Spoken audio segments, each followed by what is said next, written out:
I'm not sure how much more clean, clear, precise, exact, obvious I can make this entire construct and show you in the perfect symbolism. I've taken all of the old documents, everything that you could find in this archaic ancient literature, and all of these graphs and all of these writings of the alchemists and all of the ancient wisdom. And I've displayed it here, and I'm going to do what none of them have done, because you can't hear them anymore, so I'll explain it to you. If this chart doesn't perfectly show you what's happening, where you are, show you the perceived duality, what density is, who you are as a magician, how life works, the levels of consciousness, it is all encoded right here. This is one of the master maps. As a cartographer, as an architect, you architect within this space. I'm giving you the map of your reality right here. This is all of it. Yeah, there's more pieces to it, but this is the construct. And I'll give you a little while just to look at it. And then I'll once again speak forth, abracadabra.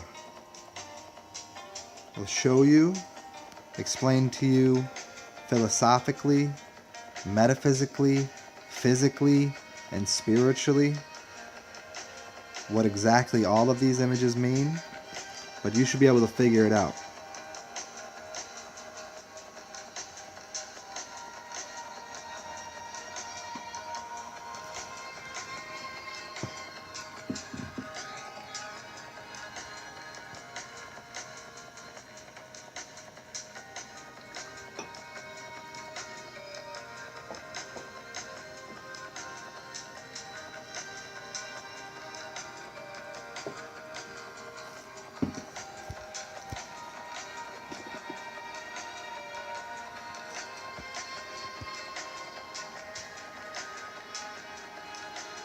This is as simple as the imagery can be, while at the same time being very explicit.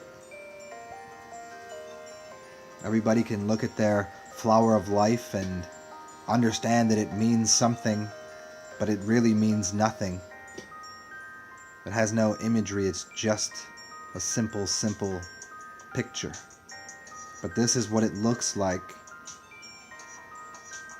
in reality. This is what it looks like in actuality. This is where you live. This is how you create, where it comes from, where you were, where you're going. So here at the bottom left-hand corner, that's where you started. You can see Saturn, because Saturn is the farthest thing from the sun. Saturn has to do with sat, or salt. That's why there's a covenant with Saturn and salt. Saturn is the sixth, as they say, planet. It's the sixth day of the week, before the sun day, before the seventh day. Saturn day, the sixth day of the week, 6 is the cube, because a cube has 6 sides. The 6 is a hexagram. Saturn is identified with a hexagram, and a witch can put a hex on you. Saturn is connected to lead. This is why you write with a pencil that has lead in it. This is why you shoot bullets with lead in it, because it has to do with writing, and it has to do with death, as a bullet will kill you. And we could even get into the silver bullet, but we won't do that here. Let's just stick to the images on the page. So the connection to salt is God made man so man could become God. You know that you're the salt of the earth. These salts are the lowest, densest form. If we walk up the side of the page, those are the 3 levels, the 3 densities: solid, liquid, and gas. Solid, liquid, and air. And in air, it's oxygen. In water, it's oxygen and hydrogen. And in earth, it's the denser materials. It's the salts. And the salts and the denser materials you often see in the sea. And so that is the density that brings something down to a lower realm. But what rises into the air is called mist. This is where you get the term mystic. And it's misty because it's going from water to oxygen. Hydrogen and oxygen are starting to pull apart. This has to do with the 4th phase, or easy water. Looking at Gerald Pollack's work. But as the air rises and separates from the water and the mist occurs, the salt drops down back to the earth where the dense things reside. Now this mist can rise towards the moon and towards the sun, and we'll get to that in a little while. But this connection to the moon, once again, on the left-hand side of the page, its connection to money, where you get the word moon, moony, and money, and the moons. It even has a connection magnetically and magically, and with the feminine, because the feminine is connected to the cycles of the moon and the salt water in her system. As I've explored and explained before what the salt is, we're not going to do that fully here. But the suggestion is that immortality does not include salt in your diet. In your deity, your diet is your deity. If you want to be of the earth, then continue with the salt. That's just fine.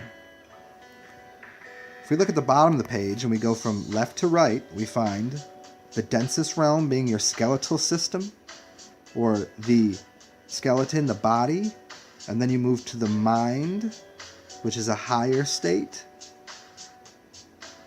So we could say it's a physical world, and then we could say it's a metaphysical world. And then we could look at the farthest to the right and see the spirit, or the spiritual world. It's the 3 levels of your existence. Someone that is connected totally and completely to their physical hedonistic desires, which are connected to the moon and Saturn, or someone that is connected to their brain and the metaphysics. They have control over things with their brain to be able to control the things that are underneath them. So just as air rises above water and water rises above the salts, the brain rises above the dense physical skeletal body, and the spirit rises even above that. As we explore these black and white scenarios that are on the checkerboard or chessboard, they always tell you that black and white exists and we live in a dual system, and there's 7 colors.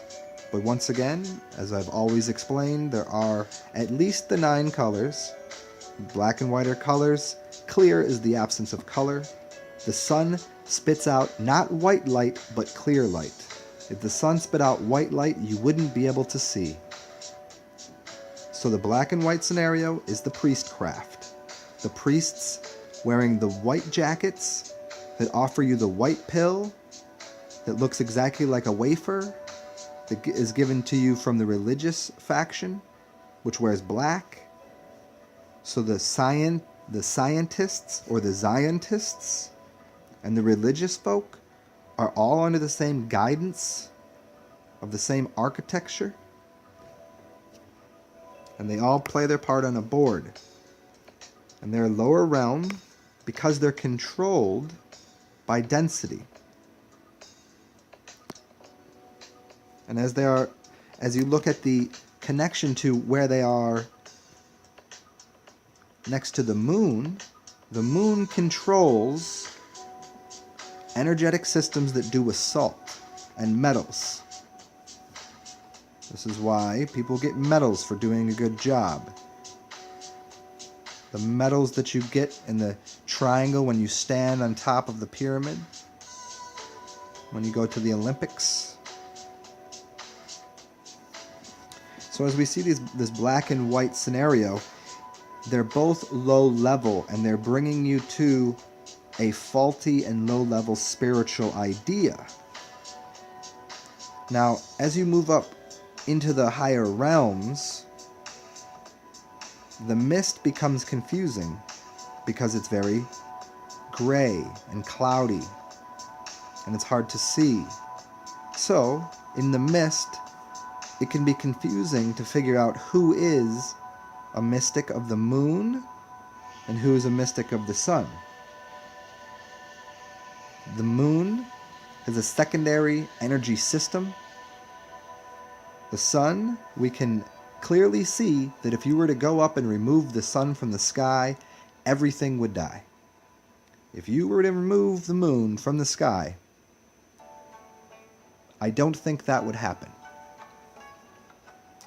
So, the moon as a secondary system, a secondary matrix of energy, control, and architecture down here on the realm that we are, it's one path. But it is controlled, as is everything, as the sun is the actual spraying of organic reality. This is why plants grow because of the sun, because they're organic. There's life in it. But the moon and its magnetic persuasion on metals and salt is the connection to the moon and Saturn and salt. This is why there is a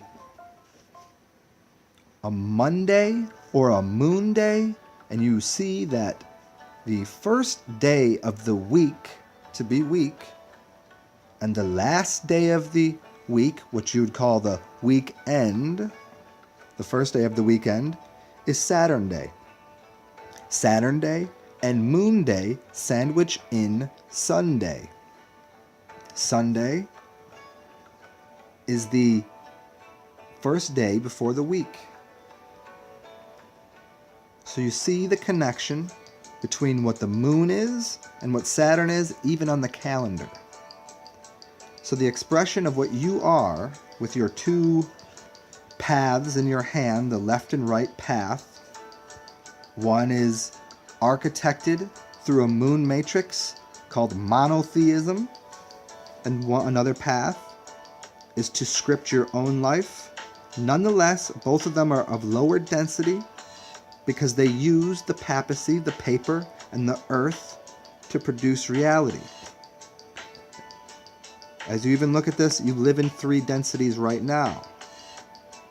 Your feet are on the earth, your body is full of water, or at least it should be, and your head is in the sky with airy thoughts, connected to higher levels of consciousness.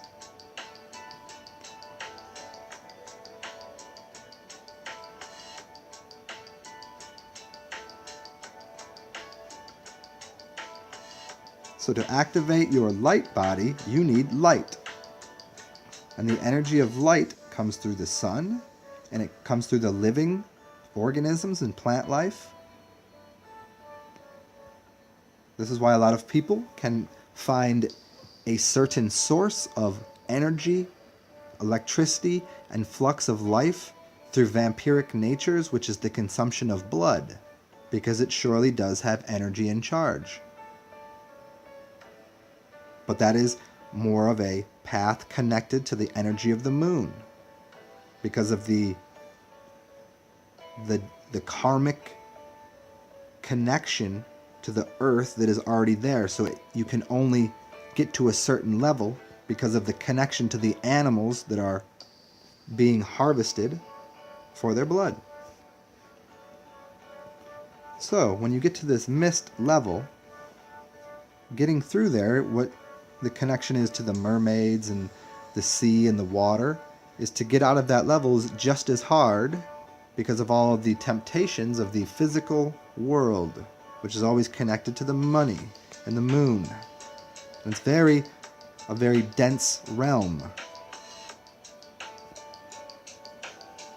So as you go through the mist,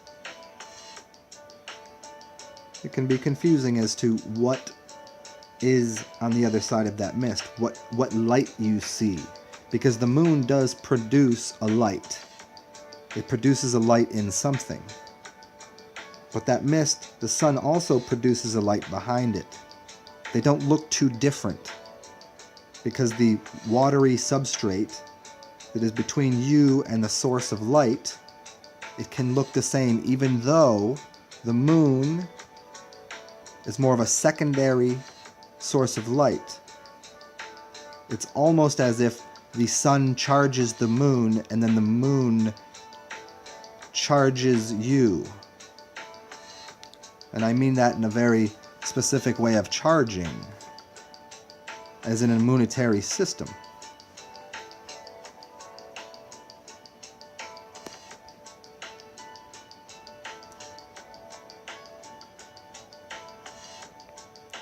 So, the connection to having a physical life on different dimensions and levels is exhibiting yourself and participating in the solar energy of the sun, which fluxes through the moon. So it's not about not having currency in the physical world. It's about where you're getting your physical money from. It's the idea that if you chase the goddess of money, the goddess of wisdom will run away. But if you chase the goddess of wisdom, the goddess of money will follow. Now, if you look at the sun as the goddess of wisdom, and you follow that path, then the money and the moon will surely have to follow. Because if you consider it from either model that you have in your mind of a geocentric or a heliocentric model, one of these figures in the sky is following the other. And in a heliocentric model, the sun is moving somewhere and everything follows it. So that would be the path. If you take your eye off of the sun and look at the moon, it's a denser, grayer light. It's a secondary source.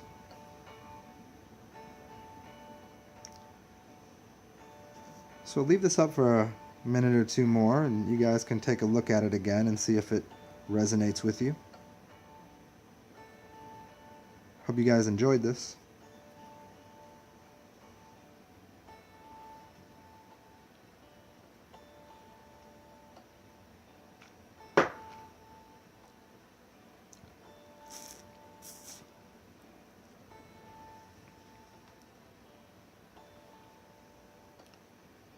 Go dip over to Reality Files. We'll be doing a lot of cool things there. Always expanding consciousness. Helping you to realize yourself as a magician. So you can improve your life and the people's lives around you. And to become a source of light yourself. Not having to rely on other things. Becoming a capacitor for all of the energy that you can hold within you. We'll teach you how to charge yourself, how to energize, how to be a portal, how to get out of body. A lot of cool things going on over there. Come join us.